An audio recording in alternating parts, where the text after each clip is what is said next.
Πρόσφατα γνώρισα έναν καθηγητή, ο οποίος μου είπε κάτι πραγματικά απίστευτο. Γιάννη, φτάνει επιτέλους με τα σκυλιά. Τον κοιτάζω, του λέω τι έπαθες, τι έγινε.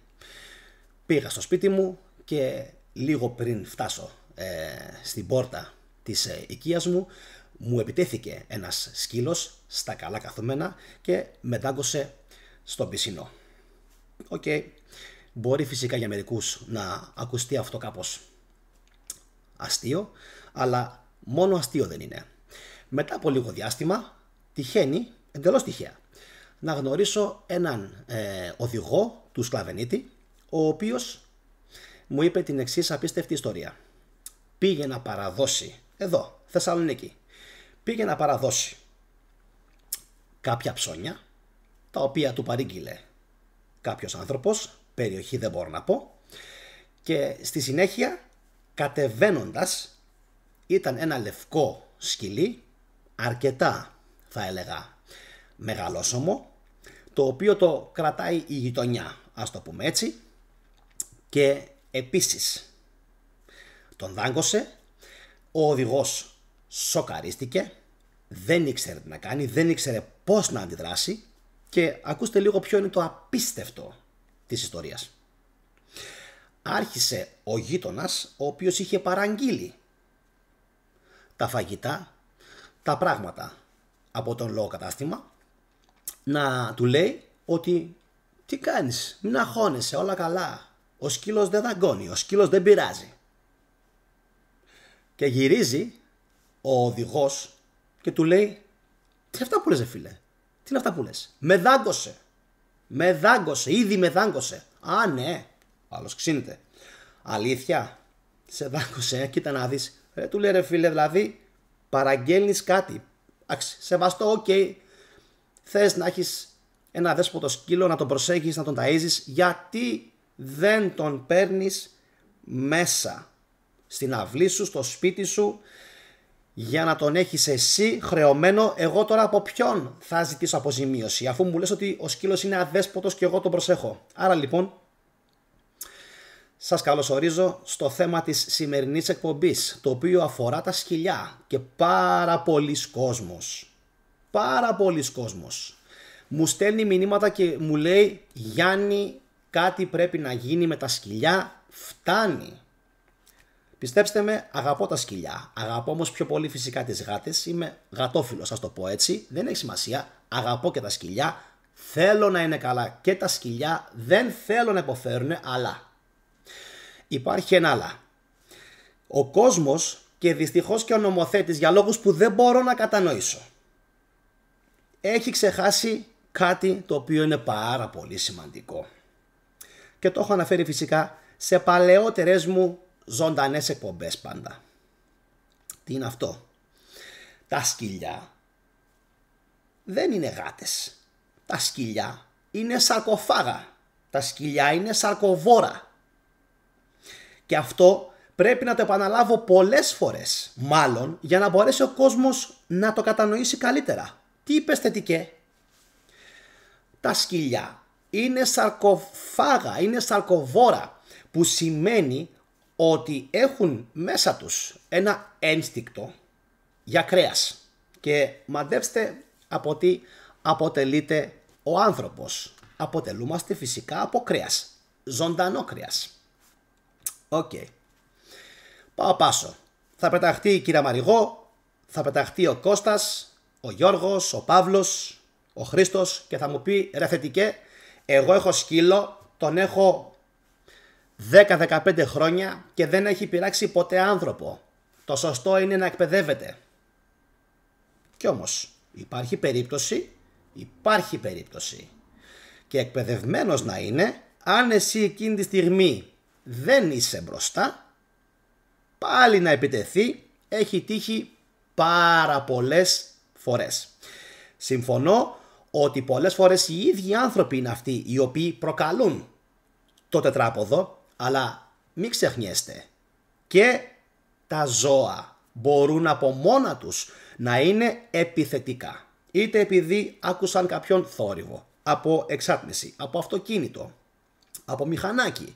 Πολλές φορές Κάτι που κινείται τα τρομάζει, τα ερεθίζει, ας το πούμε έτσι. Εγώ προσωπικά, όποτε τυχαίο, να βάλω μπρος το μηχανάκι μου, υπάρχει ένας σκύλος ο οποίος γαυγίζει από το απέναντι διαμέρισμα. Γιατί?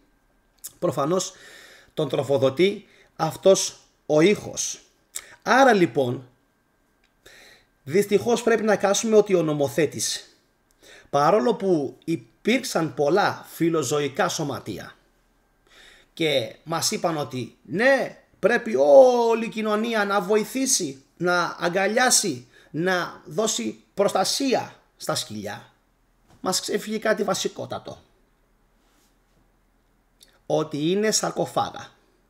Θα μου πεις και η γάτα είναι. Ναι, αλλά η γάτα είναι τόση. Η γάτα είναι τόση. Δεν είναι τόση, ούτε είναι τόση. Άλλο η γάτα, άλλο ο σκύλος. Επίσης ο σκύλος είναι ξαδερφάκι του λύκου. Που σημαίνει τι? Αγέλη. Αγέλη. Αν γίνει αγέλη, σκυλοπαρέα δηλαδή, ο σκύλος με αρχηγό υπάρχει πρόβλημα. Και το βλέπουμε πλέον σε όλα τα σημεία της Ελλάδας, έτσι. Και πάρα πολλοί φίλοι μου στέλνουν μηνύματα ότι υπάρχει πρόβλημα. Δημιουργούνται αγέλες και δεν μπορούν να βγουν τα παιδιά μας έξω να παίξουν. Το χάσαμε λοιπόν το παιχνίδι. Καλά να πάθουμε. Για ποιο λόγο το χάσαμε, πιστεύετε, το παιχνίδι? Θα σας το εξηγήσω τώρα αμέσως. Όπως ακριβώς υπάρχουν φιλοζωικά σωματεία τα οποία προωθούν μια δικιά τους ατζέντα. Καλά κάνουνε.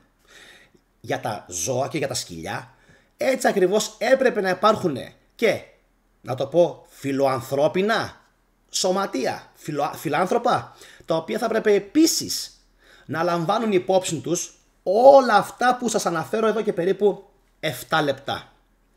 Ότι είναι επικίνδυνα μερικά σκυλιά, ότι πολλές φορές, ειδικά όταν έχει κρύο το χειμώνα, μπορεί να ορμήξουν, να δαγκώσουν, να φοβηθούν και άρα δεν πρέπει να υπάρχουν σκυλιά στους οικισμούς μας έξω, για όνομα του Θεού. Έτσι, προσπαθήστε να σκεφτείτε αυτό που λέω. Είμαστε από τις λίγες, ίσως η μοναδική χώρα στην Ευρώπη. Πήγα Σλοβακία, πήγα Τσεχία, πήγα Ιταλία, δεν είδα ούτε ένα αδέσποτο. Ούτε ένα.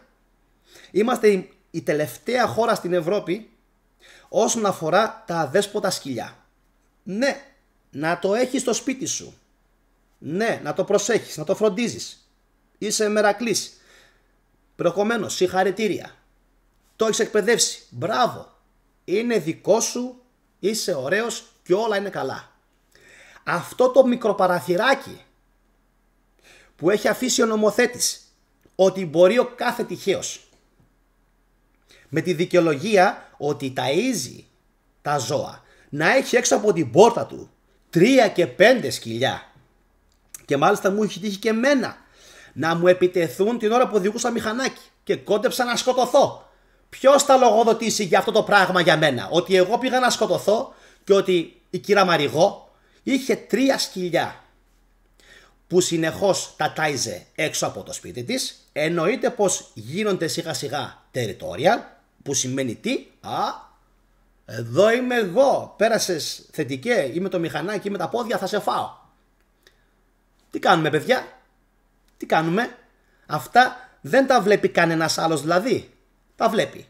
Ο νομοθέτης τα βλέπει. Τα βλέπει. Τις επιθέσεις τις βλέπει. Τις βλέπει. Λοιπόν, ωραία. Γιατί δεν αλλάζει κάτι αφού τα βλέπουνε? Βλέπουμε καθημερινά ότι υπάρχουν και δαγκώματα και πολλές φορές μέχρι και θάνατοι. Πρόσφατα παραδείγματα και από τη Θεσσαλονίκη πριν 2 χρόνια. Το θυμόσαστε? Ωραία. Είχανε κατασπαράξει μια γυναίκα. Ωραία. Επίσης, άλλα 2 σημαντικά προβλήματα που πραγματικά πάλι σηκώνουμε τα χέρια ψηλά. Θέλω να μου γράψετε κάτω από το βίντεο τη γνώμη σας. Η διατάραξη που κάνουν τα σκυλιά. Μεγάλο πρόβλημα. Μεγάλο πρόβλημα. Μεγάλο πρόβλημα. Η διατάραξη που κάνουν τα σκυλιά, θα πει κάποιος, και τα μωρά κλαίνε. Τα μωρά όμως είναι άνθρωποι. Είναι οι απόγονοί σου. είναι παιδιά μητέρας. Έτσι. Και έχουμε φτάσει πλέον τα πρόστιμα για τα σκυλιά να είναι ανώτερα και παραπάνω από ό,τι είναι για τους ανθρώπους. Ούτε αυτό είναι σωστό, ούτε αυτό είναι λογικό. Δείχνει μια κοινωνία σε σύψη. Τα πρόστιμα κανονικά θα έπρεπε να είναι κάθετα πολύ πιο πάνω για την αφαίρεση ή την βλάβη ανθρώπινης ζωής και στη συνέχεια για τα ζώα και στη συνέχεια για τα φυτά. Έτσι επιτάσσει η λογική και αν θέλετε και η ίδια η θεία η βούληση. Σωστά τα λέω? Τα λέω σωστά. Βλέπουμε όμως ότι συμβαίνει ακριβώς το αντίθετο. Και ρωτώ, θα υπάρξει κάποια στιγμή νομοθέτης που θα τα αλλάξει όλα αυτά? Και αν ναι, πούντος, ποιος θα είναι αυτός? Άρα υπάρχει και μεγάλο πρόβλημα συν της άλλης από τους κινδύνους και τους τραυματισμούς και μεγάλο πρόβλημα με την διατάραξη που κάνουν τα σκυλιά. Γαβ, γαβ, γαβ, γαβ, γαβ, γαβ, στο μπαλκόνι, στο σπίτι, ναι, αλλά ο γείτονας το πληρώνει όλο αυτό με το νευρικό του σύστημα. Και είμαι σίγουρος ότι υπάρχουν χιλιάδες άνθρωποι εκεί έξω που θα μου πούν θετικέ, έχεις δίκιο, είσαι αστέρι. Δεν είμαι εγώ αστέρι. Αστέρια είναι οι άνθρωποι που τα έχουν πει τόσες και τόσες φορές, αλλά κανένας δεν τους έχει ποτέ ακούσει. Κανένας επίσης δεν έχει δώσει βήμα στη φωνή τους να πει ρε φίλε, έχω να κοιμηθώ μήνες, έχω να κοιμηθώ χρόνια, γιατί το σκυλί του γείτονα γαυγίζει. Και το έχω πει και τι μου λέει? Βάλε τα σπίδες. Δεν γίνεται έτσι, κύριε νομοθέτα. Πρέπει και αυτό κάποια στιγμή να αλλάξει. Και ένα τελευταίο. Χώρια που δεν έχουμε πεζοδρόμια. Δεν έχουμε. Βγαίνεις να περπατήσεις, να το πω τώρα, ήδη ο αλγόριθμος θα με τιμωρήσει πάλι.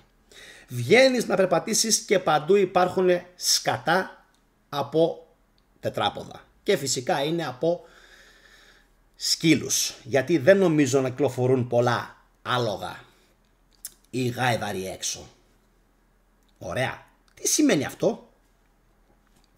Ή είναι από τα αδέσποτα, που επαναλαμβάνω, δεν θα έπρεπε να υπάρχουν αδέσποτα. Δεν θα έπρεπε να υπάρχουν αδέσποτα έξω.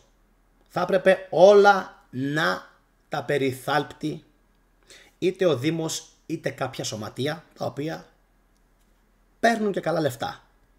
Ωραία μέχρι εδώ? Ωραία. Και αυτά που βλέπουμε έξω, δυστυχώς υπάρχουν πάρα πολλοί ασυνείδητοι, έτσι, ασυνείδητοι, οι οποίοι δεν νομίζω να αφήνανε το μπέιμπιλίνο του παιδιού τους, αν και στην Ελλάδα είσαι, ποτέ δεν ξέρεις.